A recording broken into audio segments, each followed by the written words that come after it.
Well, welcome again. So after my my kickoff for the keynote tomorrow, this is an opportunity to dive a little bit deeper into selected topics around Spring Framework 5. I admit this is a rather personal selection, so I'm not going to do comprehensive coverage. This is not a what's new, and it's by no means exhaustive. There's many little things in Spring Framework 5 that are worth noticing, worth the upgrade even, and this is kind of my selection of topics that really matter. And it's split. We're going to talk about two kind of highlight areas of special attention, which is the whole notion of component style and functional registration. Then about reactive architectures and about the Web Flux stack and some of the design behind this. And then about what I'm dubbing hidden gems here. So in the third part of the presentation, it's a little bit about a mix of the rest of the best, other things that are worth noting that we don't talk about too often, because you're hearing a lot about Kotlin, and in particular about reactive in other sessions. The hidden gems is more like stuff you won't hear about in other places so easily. All right, so this is the fact sheet, right? These are the general Spring Framework 5 details. Let's not elaborate too much. It's already out since late September, uses Java 8 baseline, raises the runtime requirements to a reasonable level, right? You're basically in a reasonably modern shape, sort of 2014 technology baseline, right? Java 8 and Servlet 4.1 and JPA 2.1, they all date back to late 2013, early 2014. So there's no real surprise. Since we're not going to talk about it later on, we have comprehensive integration with the most recent versions of those APIs. If you choose to have them, we automatically adapt to them. Servlet 4.0, Bean Validation 2, even the JSON binding API as an alternative to Jackson and Google JSON are now being auto-discovered. If you happen to have them on your class path, this also shines through to boot, of course. If you choose to use a provider of those, it will also be picked up and adapted to in boot's auto-configuration. So we want to be at the most recent level. These would all be 2017 APIs. All right, so much for a couple of upfront baseline checks. So our three areas of attention for this talk are component style, reactive architectures, and the aforementioned hidden gems. Let's start with the component style. And as you may figure, this is very much a topic that I kind of was guiding over the years. The component style in Spring it was never a particularly constant factor. In particular, it never creeped into the inner framework. The core container, the Spring core container, is very unaware of the specific configuration format that you choose to use. It originated back in the days with XML bin definitions. Then annotations came along. Annotations became stronger, became the reference, the norm, the mainstream.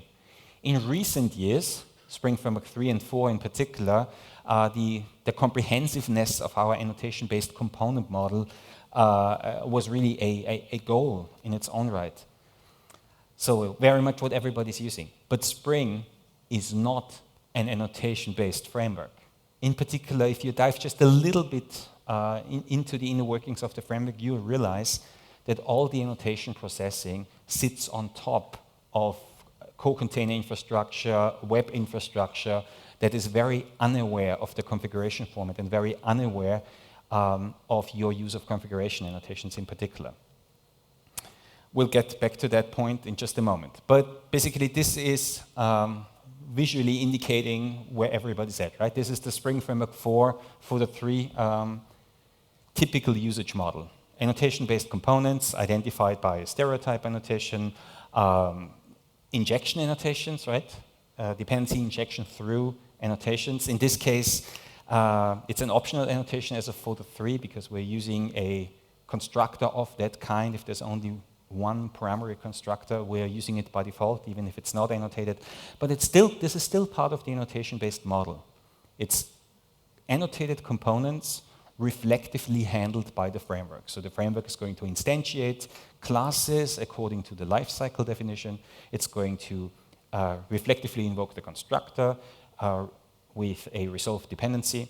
And these annotations of this kind here, they trigger services, right? Transactional basically makes us proxy that class at runtime, intercept the call, and begin and commit or rollback at the end. Right, so this is the annotation-based model in its essence. We have a few little niceties in there, right? This is actually quite comprehensive and quite refined in the details. Like the ability to compose custom annotations was one of the focus themes in the Spring Framework 4 line, for the 2 and for the 3 in particular, is quite unique and quite across the board. You can build your own annotations, define your own annotation type, combine standard Spring annotations as meta annotations on them, and then in your own code, just use your own annotation, right? So the annotation-based model has some really sweet spots in what you can do and how you can express yourself, because those are freely nameable. You can choose names of your choice. And of course, it's very concise because it combines the characteristics above into one sweet, customly named shortcut. So the configuration model is, of course, either the component scanning, picking up classes and let them be constructed according to default conventions, or it's configuration classes. So the strongest interaction power you have in the annotation-based model is essentially this: configuration classes at enable annotations for convenient flagging in and conditions. This is all stuff that also is essential to the Spring Boot usage model and the Spring Boot auto-configuration model. But I, in particular, like to single out the factory methods, right? The notion of a factory method. In the annotation-based world, it's an add-bean annotation on an arbitrary method. Whenever we have the need to create a bean of its return type, the container will reflectively call this factory method to provide us with a fresh instance. This is essentially the way to have custom builders and custom factory APIs, custom lookup APIs integrated with this annotation-based model. Last but not least, the annotation-based model has a strong notion of endpoint design. It's not just MVC controllers, message mapping methods, Spring messaging in Spring integration, in using stomp messaging on WebSocket, you'll find a very consistent endpoint style.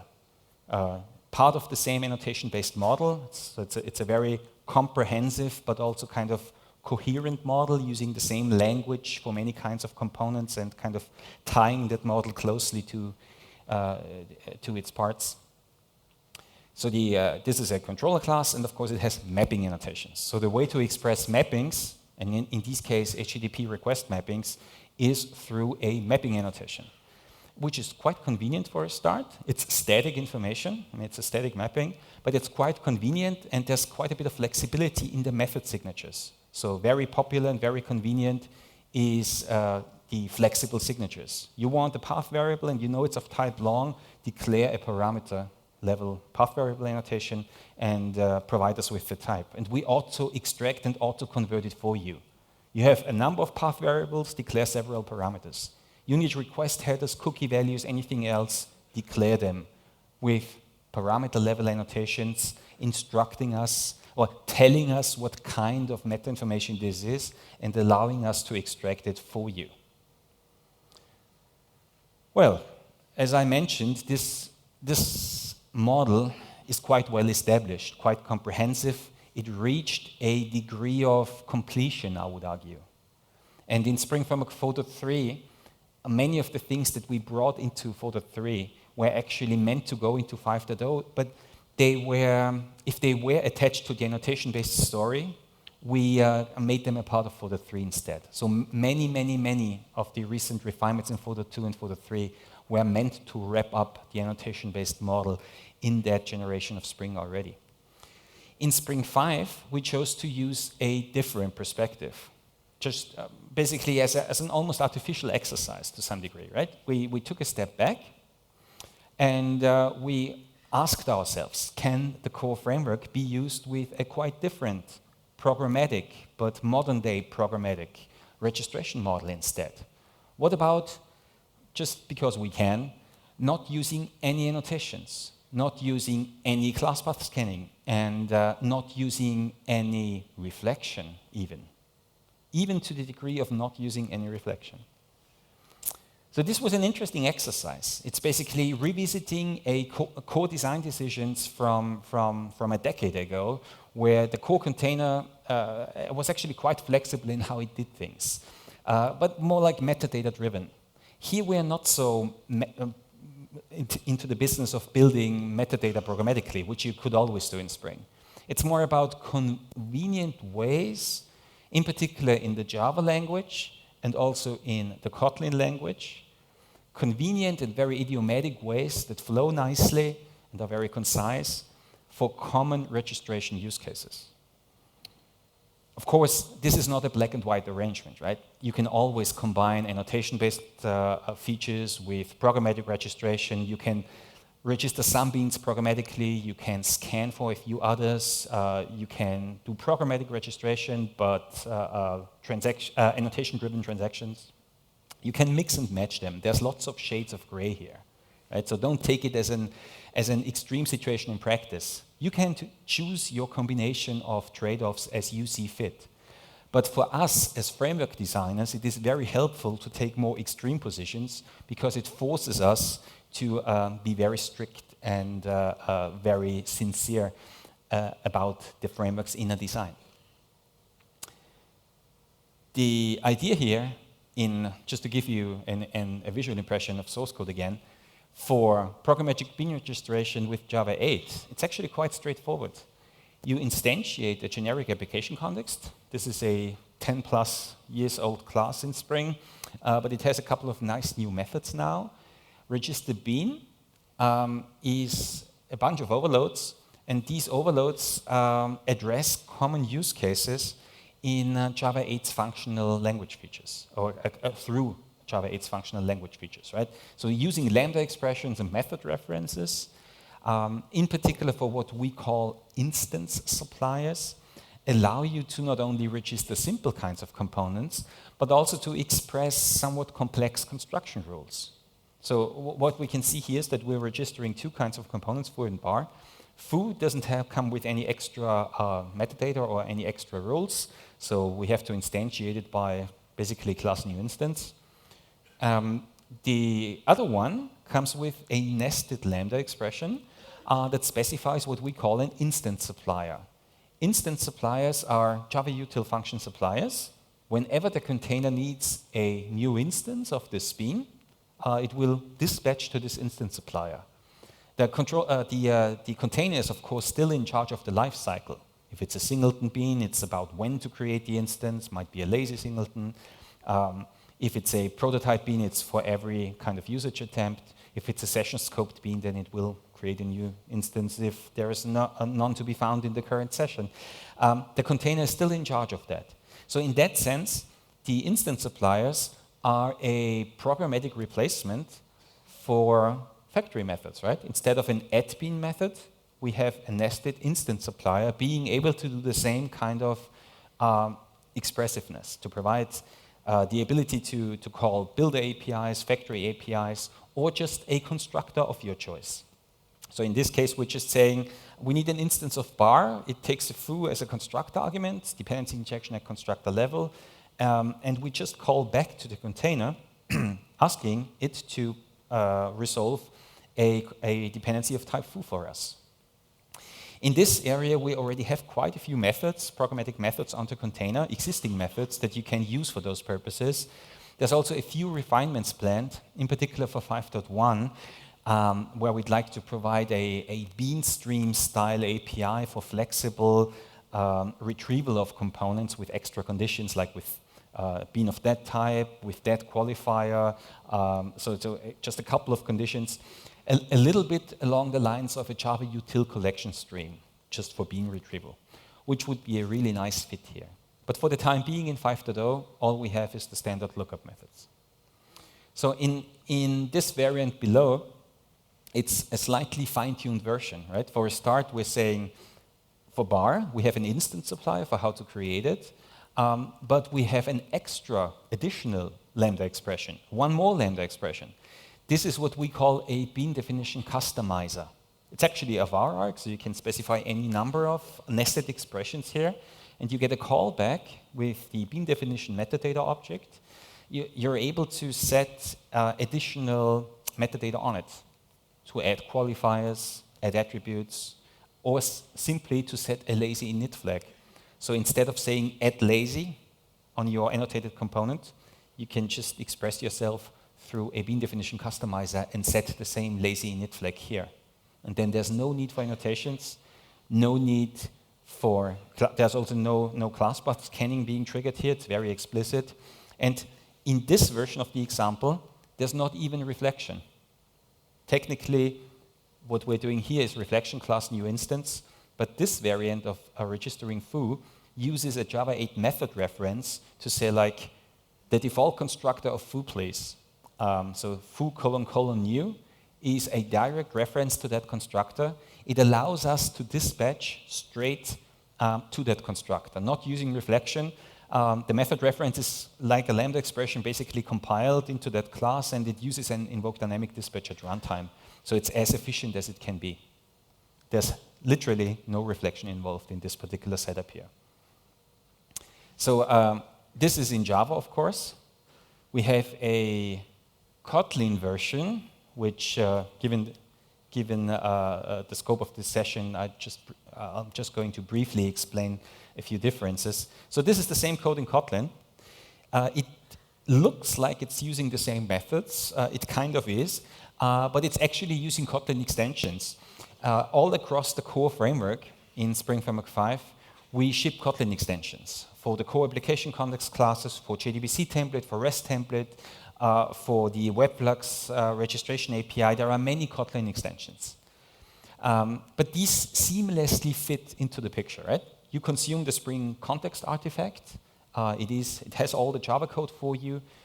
If you choose to use it with Kotlin, then classes like generic application context all of a sudden get a few additional methods added to them, a little bit like default methods in Java 8. So it's essentially just a refined version of generic application context with Kotlin-specific additional methods, usually overloads. And these overloads here use Kotlin classes and Kotlin functions. In terms of usage style, it's very similar to Java then. So registering foo class, it's the native Kotlin class reference, no class.java, no workarounds necessary. And it's even nicer with Kotlin functions because you're just specifying an inline function, the instance supplier building the new instance of that bean. And we're even using the idiomatic Kotlin pure function style, so the context is passed in as an argument into the Kotlin function.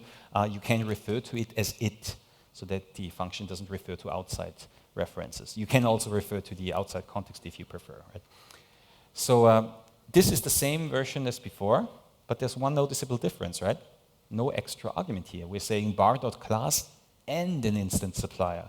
Because in Java 8, we cannot infer the return type of a Lambda expression. Basically, from a framework perspective at runtime, we don't know that this expression produces a bar instance. We cannot reliably infer it. There's no API for it. A Kotlin function has exactly that reflection API. We can reliably infer its return type, so there's no need to repeat the component type. Give us a Kotlin function, and we know that it's producing bar.class. We make use of the Kotlin runtime reflection APIs here internally in the framework. So this is basically the standard Java style example. What I'm calling Gradle style here, it's not an official name.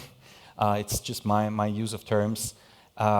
This is syntactically a slightly different use of the Kotlin language against the same APIs. So it kind of naturally comes with our Kotlin extensions. It's just the language at work.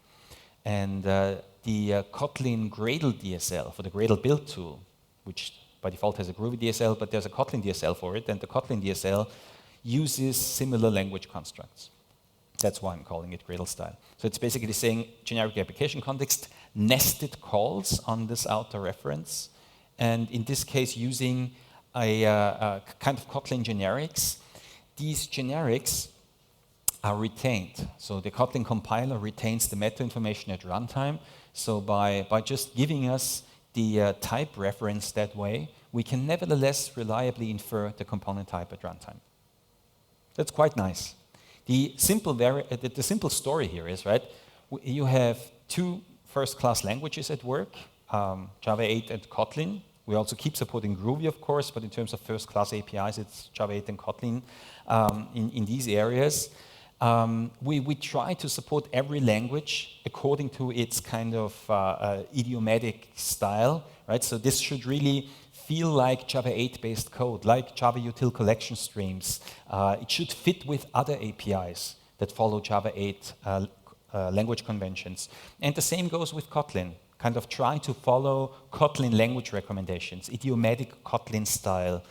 So if you're using Spring from a Kotlin perspective, it should feel almost like a Kotlin-based framework to you. It is a Java-based framework with Kotlin extensions, but it kind of naturally supports the use of Kotlin so that you feel like you have a very Kotlin-aware or even Kotlin-oriented framework in front of you.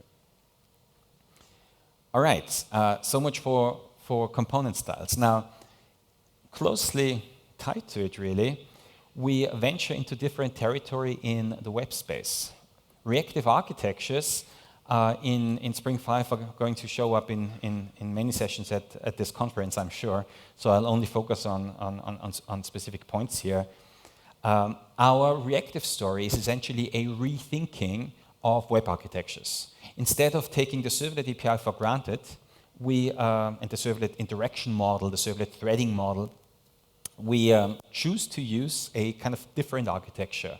Reactive streams from the ground up, non-blocking stream interaction from the ground up, a web stack with, in its pure setup, an event loop arrangement underneath the covers, matching the number of threads to the number of CPU cores in your system. And those few threads, keep those CPU cores busy because they never ever block. All the interaction is non-blocking. Reactive streams provides us with the underlying interaction model between the components, between the HTTP engine, the data store driver, and other pieces. And fundamentally, it's very simple, right? It's modeling a publisher and a subscriber. The publisher doesn't do any work until a subscriber is attached to it. So a publisher is just a kind of pipeline of how to arrive at certain elements when needed, instructions for how to arrive at some data.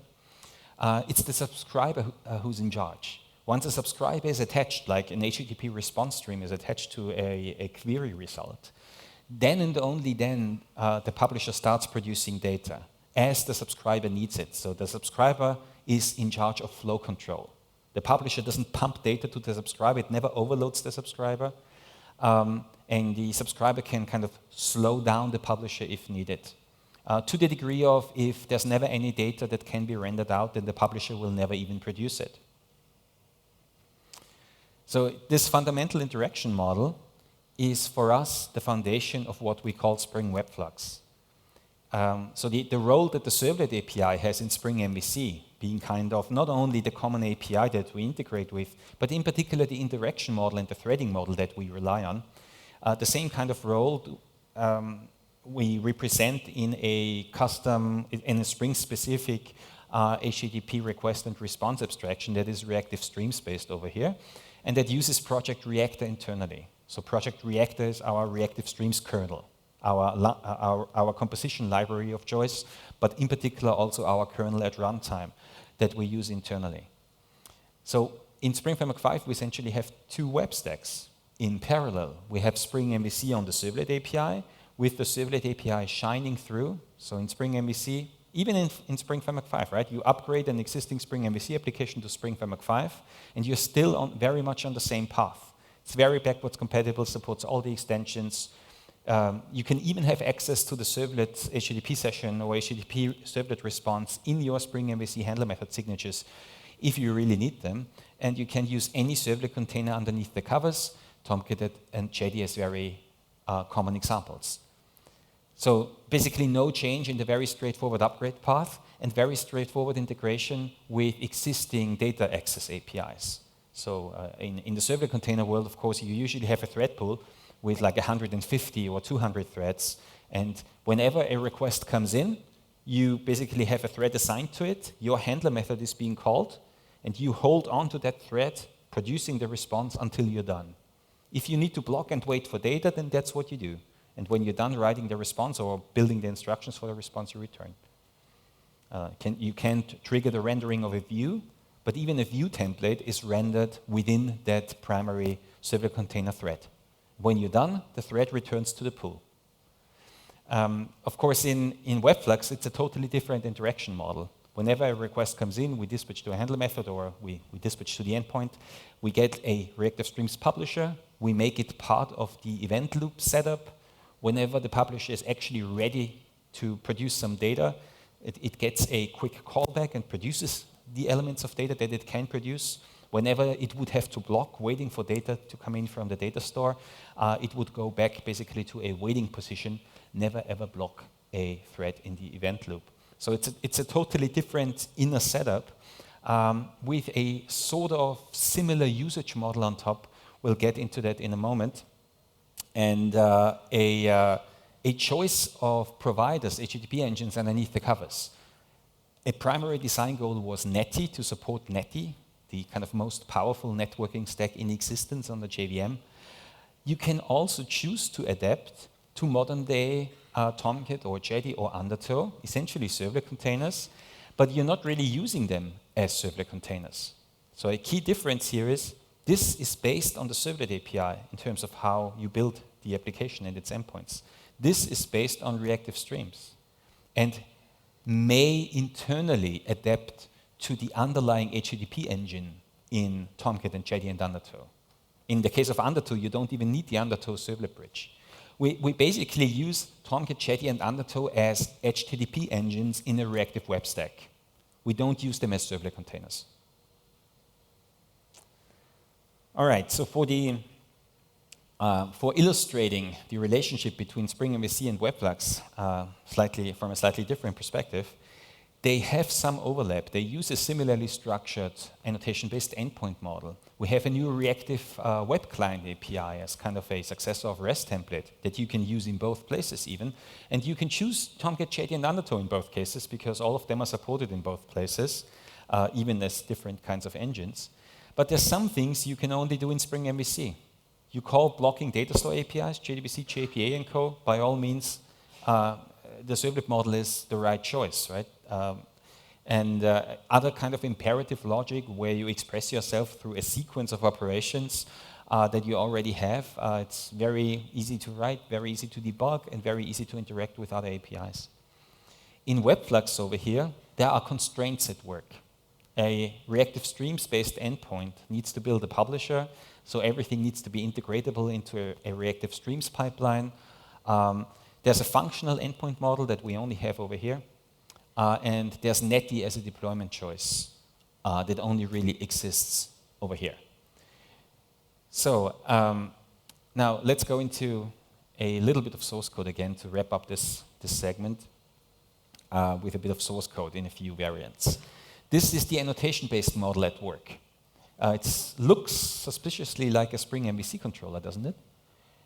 It's basically an add controller. It has the same kind of life cycle. It's a regular Spring managed bean, can use dependency injection, even has get mapping annotations here, request mapping, all the variants of request mapping. However, the purpose of these handler methods is different. These are specific kinds of endpoints, reactive web endpoints, and they have to build a reactive streams publisher as a result. What we see as Mono and Flux here are the primary API types from Project Reactor. Technically, we can support any Reactive Streams publisher. Both of those actually implement the Reactive Streams publisher interface, so they are also technically publishers. Mono is essentially a rich representation of a single element or none. And Flux is a representation of a stream of elements, potentially unbounded, but in practice, sort of like a hot collection.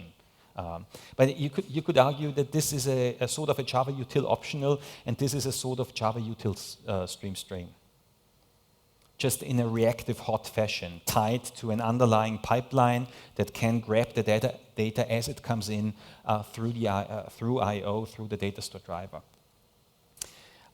Lots of goodness is retained here. Flexible annotation-based signatures with automatic conversion if you really need it, that sort of stuff. And of course, the same mapping model.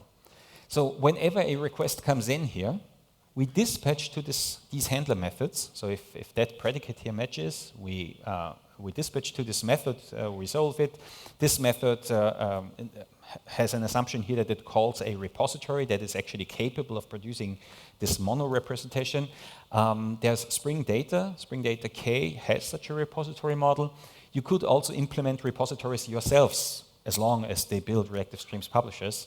Or you could integrate directly with a reactive streams-based driver for Redis, for Mongo, for Couchbase, for Cassandra, or you can choose to use Spring Data's repository model, which we sort of assume here.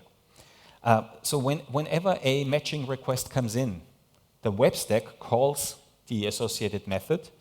The method basically just builds a reactive streams publisher, a pipeline, steps of operations in the pipeline, and immediately returns them.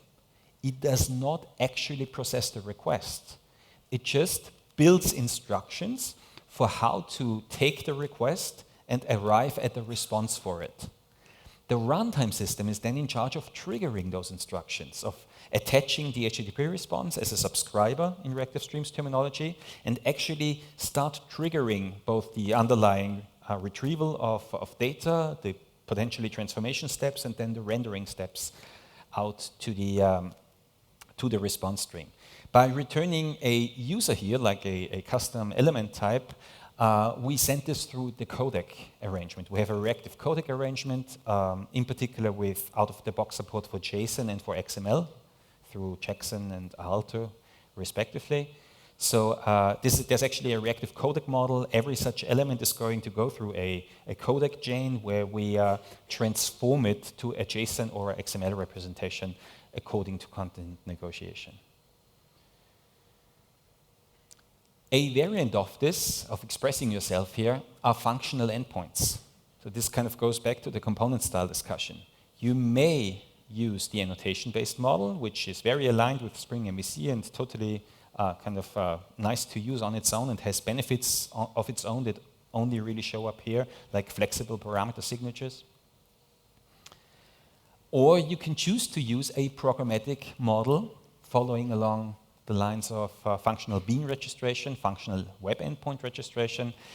The essential pieces here are router functions and handler functions. So you can choose to build a router function here where with a few static imports, you arrive at a sort of DSL where you're saying if a request of this kind comes in, if that predicate matches, then call this handler method, right? This delegate, this method on the delegate. This is a handler function. So we basically associate request predicates with handler functions. For the other request predicate, the other handler function. And the handler functions can be, in this case, are method references. They have to implement the handler function interface, and handler functions have a server request coming in and a server response going out. According to Java 8 language rules, the interface does show up in the signatures here. There's no flexibility, so you have to adhere to that signature, and then you programmatically build the reactive streams publisher. Like in this case, we're saying, dear server request, extract the path variable ID for me, because we can't have at path variable here, no flexible signature, no annotations. So we say request path variable ID, convert it to a long, please, and then pass it to my repository find by ID method. Then we build the server response, no conventions here, we have to be explicit, server response, status okay, and here's the publisher for the body. So we have kind of separate handles. Server response is, of course, the entire response, status, headers, body. We pass in a publisher for the body. And we again send it through the codec chain So that user.class is going to be used as an instruction for the codec arrangement. We're going to render it out as JSON in all likelihood. The same conventions, even simpler down here, because we don't have to transform the response. If you have to transform it, this would be the place. And what we see here is the Reactor composition API at work, right? This is why we use Mono and Flux, because they have a quite rich API for saying like, this step first, transform it like this, map it like this, and this is then the outcome, right? And kind of composing a Reactive Streams publisher in a convenient fashion. You're still in the Reactive Streams world, but with a convenient composition API. If you look at those API types, they are also very similar to RxJava.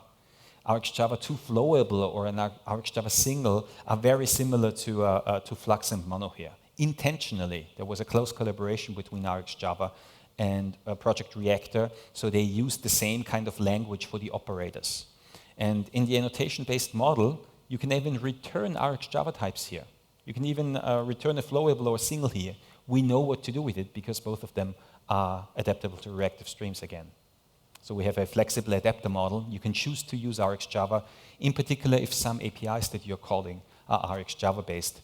That is a really good idea. And last but not least, you can even choose to run endpoints like these here in Spring MVC. If you have Spring MVC on the servlet stack, you can use Reactive Streams endpoints, but you're not running on an event loop setup, you're running on a servlet container. So how do we react to that? Like if you're using the reactive web client in Spring MVC. We do what we always do. We try to translate it to the best possible runtime behavior. We basically take your Reactive Streams endpoint that you've deployed to dispatch a servlet on the servlet stack, and we say like, okay, servlet 3.1, let's switch the request into async mode, and let's use the async I/O streams that servlets provide to adapt your Reactive Streams publisher to it. So we kind of take your Reactive Streams publisher and make it and turn it into an asynchronous servlet response. So those concepts that I've briefly been showing here are actually part of the programming model and can even be used in Spring MVC, which is quite nice. So in Spring MVC, it's a sort of fancy version of deferred result, if you've ever tried that, a Spring MVC feature for async responses. It's kind of a fancy version of that, really. But quite nice, in particular, if you have existing Reactive Streams-based APIs that you're calling. Whereas if you deploy it to a pure Spring Web Flux server, like an event loop-based setup on Netty, then you have kind of the pure version of it. And actually Reactive Streams from the top to the bottom and back up again, a stack where endpoints like these can be integrated most efficiently. So this is essentially the story. It's at the same time a programming model concept and can be translated into two different kinds of runtime stacks. Spring MVC for regular servlet endpoints, possibly a few reactive endpoints mixed in. Spring Web Flux purely for reactive endpoints, reactive only, potentially even in the functional programmatic model. Spring MVC is kind of your default option even for a little bit of reactiveness. If you want to go purely reactive, go to Web Flux, right? So we got you covered, black, white, and with gray in between, a little bit of reactiveness on servlet containers. All right, let me just jump over these again and lead into the a variant of functional endpoints that I haven't actually been showing yet. This is the method reference version, right? And this is the same code, the exact same code, different language structure, a nested Java 8 Lambda expression, right? I find that actually nicer, more readable. The signature disappears, server request going in, server response going out, and for a couple of routes, you might actually be covered quite nicely, right? So like for 3, 4, 5, it still fits on the screen possibly. You can express yourself very concisely, purely programmatically with handler functions, with router functions and handler functions here, right? So once again, the contrast between the Java 8 method reference feature, a language feature, and Java 8 Lambda expressions, both in action here. Again, a design goal. We're trying to support language features in their natural style, in the natural idiomatic style. So it's essentially just variants of the Java 8 language at work here. Okay, so the reactive web client that I've already been mentioning that can be used in Web Flux and in WebMVC. We also see a brief example here. This is essentially a client-side interaction, like REST template, right? I want to call that other service with this kind of payload going in and content negotiation, and I expect a response back. But instead of waiting for the call to return, you have an API that returns a reactive streams publisher to you. A web client API calling some other microservice over HTTP that returns reactive streams publisher is exactly what you have here. And you can, this is independently usable, even in standalone applications. You can choose to use it within the pure Web Flux event loop setup. You can choose to use it within Spring MVC. This is going nicely, of course, with the signature conventions for reactive web endpoints, because they are all using the same convention, the same API types. All right, so much for a couple of additional notes around reactive stacks. Now, let me use the final few minutes for a few things that we don't often talk about. So we're kind of back in general Spring Framework 5 setup. We had a strong need for explicit null ability. So in Spring Framework 5, all across the code base, both at the surface and internally, we use nullable declarations and a non-null by default convention. For all the parameters and for all the signatures, for all the incoming method parameters, and in particular for the return types of methods, this convention applies now. If they are not annotated with nullable, then they are guaranteed to never be null. And for exceptions where the method may return null, it's marked as at nullable. For incoming parameters, they are individually marked as at nullable. This exercise required several commits with like 1,000+ files attached. We manually, we did a little bit an initial pass based on IDE support, but it was largely a manual effort, revisiting almost every source file and formally declaring nullability. We also fine-tuned nullability in a few cases. So some methods in Spring Framework 5 are now narrowed to never return null, even in exceptional cases. So we provide guarantees. This is enormously useful with the Kotlin compiler in particular, because Kotlin has a non-null type declaration in its type system. And the Kotlin compiler only allows to assign the outcome of a Java API call to a non-null declaration in the Kotlin language if it has a clear non-null indication for that Java API. And our formal declarations in Spring Framework 5 serve that purpose. The Kotlin compiler kind of naturally understands that convention and allows Spring Framework API calls to be assignable in Kotlin like this. But there's also a nice side effect. In Java, in Java you can use findbugs or kind of other tools to validate nullability based on the same annotations. You can use IDE support. IntelliJ IDEA has great support for those annotations. And activating this and using the inspections for it allows you to validate your assumptions, right? If you use nullability in your own code, interacting with a framework API that also uses explicit nullability allows the IDE to verify that you don't have a mismatch between null versus non-null assumptions in your calls into the framework. And it's also documentation, formal documentation. The annotations show up in the Java doc, they show up in the source code, so whenever you find yourselves looking at some Spring API trying to call a method there, you can rely on its declaration. If it is not marked as nullable, it will never return null, and for individual parameters you can very explicitly see where you're allowed to pass in null. So nullability is a great side effect of our Kotlin efforts that I find has great effort in Java as well. Some of it in action here, so like the object provider handle for flexible retrieval of instances at an injection point. It's a Spring Framework for the 3 feature.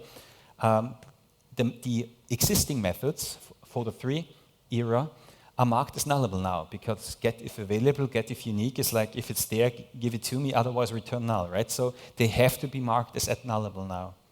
But there are new overloads, or sort of overloads, in Spring Framework 5.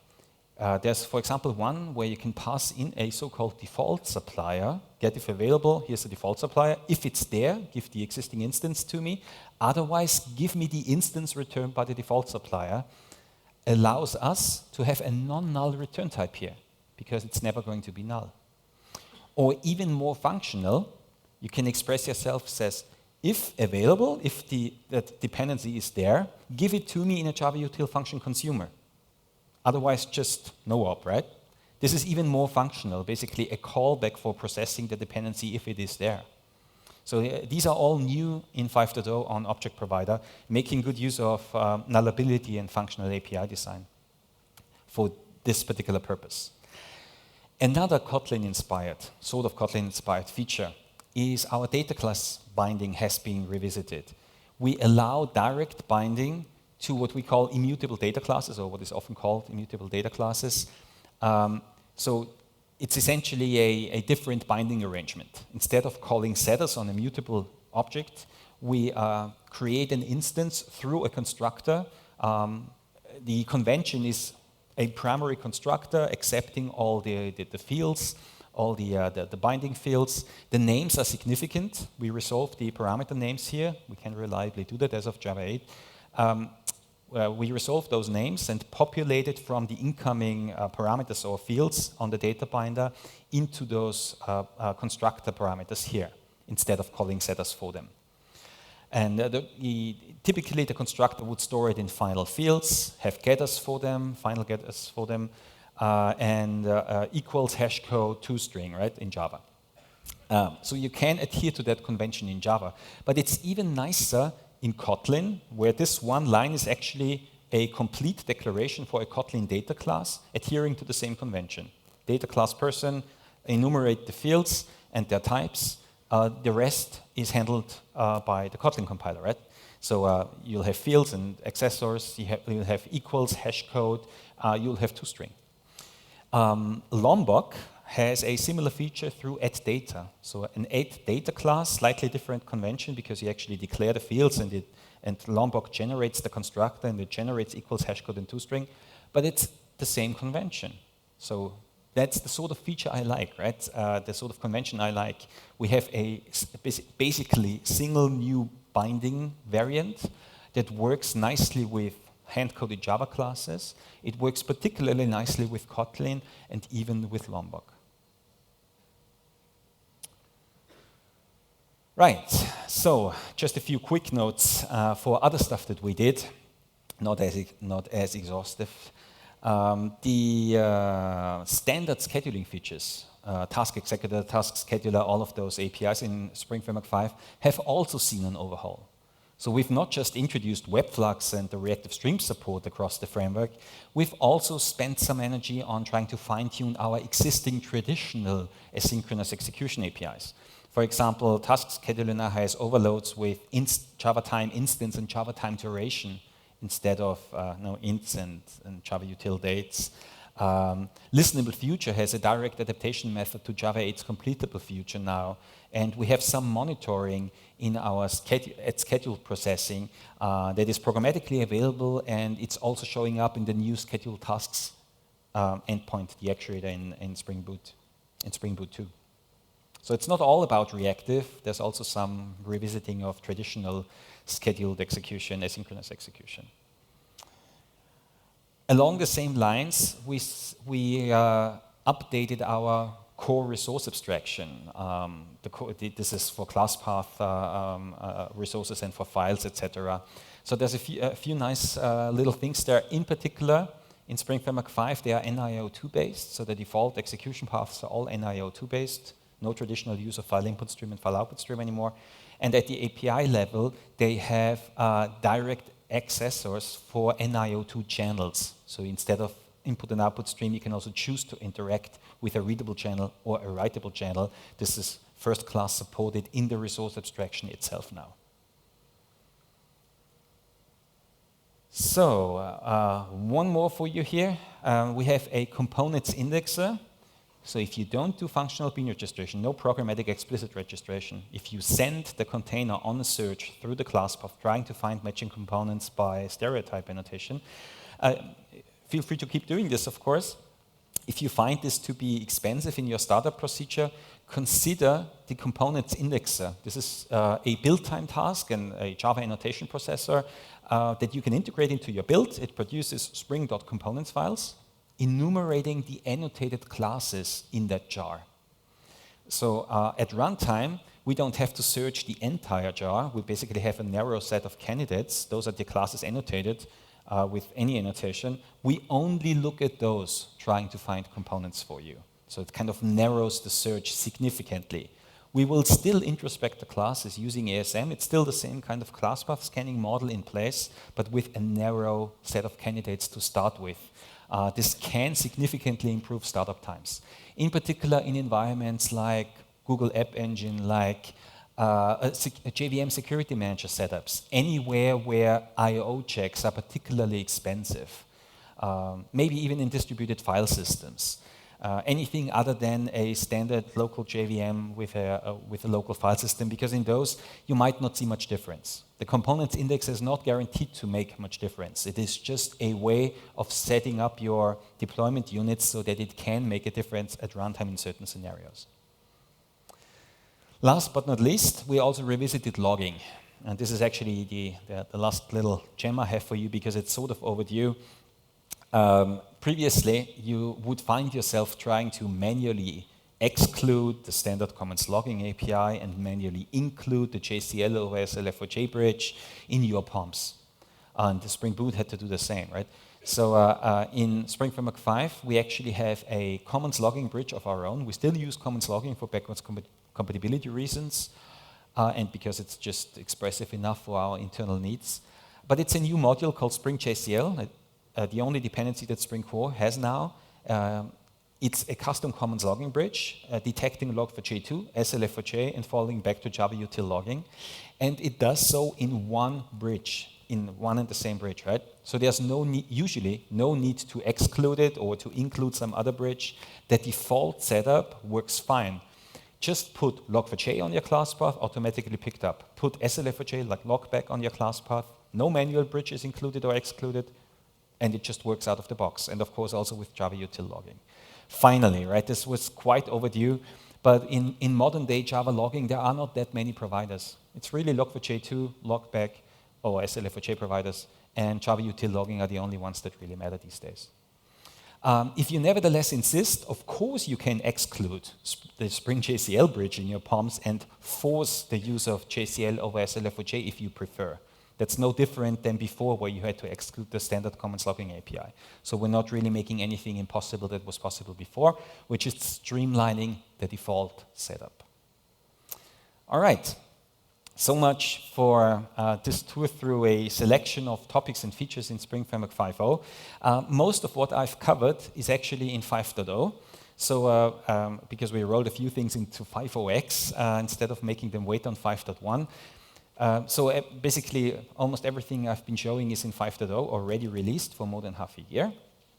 And in 5.1, we intend to refine it along several lines. Kind of first-class support for Java 11, JDK 11, as an upgrade path for existing applications, and also with the Java 8 language level for new applications, which includes an upgrade of ASM, includes an upgrade of our CGlib fork. We intend to upgrade to a new version of Reactor 3.2, already in the works. Most of this is already in the Spring Framework 5.1 snapshots. We have to do a few things for this to smoothly work out by September, but it's really the upgrade of Spring Framework that goes with Java 11, also strongly recommended, of course, if you choose to stay on Java 8. There's a few nice things we're considering. I've already mentioned the Beanstream API, so there are going to be a few API-level features that are new in 5.1. There are a few defaults that we are changing in 5.1. So in particular in the web stack, there's some fine-tuning in the default behavior in a few corners that you might appreciate, but hopefully don't really even notice because they'll just do the right thing out of the box now. And there's a few other dependencies that we upgrade with. Hibernate ORM 5.3 is the most important one. We initially thought we would also wait for Kotlin 1.3 and try to kind of fully embrace the Kotlin 1.3 level. This might not work out timing-wise because Kotlin 1.3 is a couple of months after us here. Then we would roll this into 5.2 instead. In the end, this is just a natural upgrade from Spring Framework 5.0. a minor Java 11 oriented but straightforward upgrade path for you if you're already on 5.0x.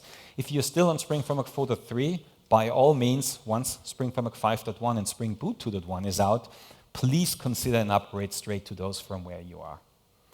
All right, so thanks for your attention. And I think there's lunch break starting, so enjoy your lunch. If there are any questions, please come up to the stage. I'm happy to answer them.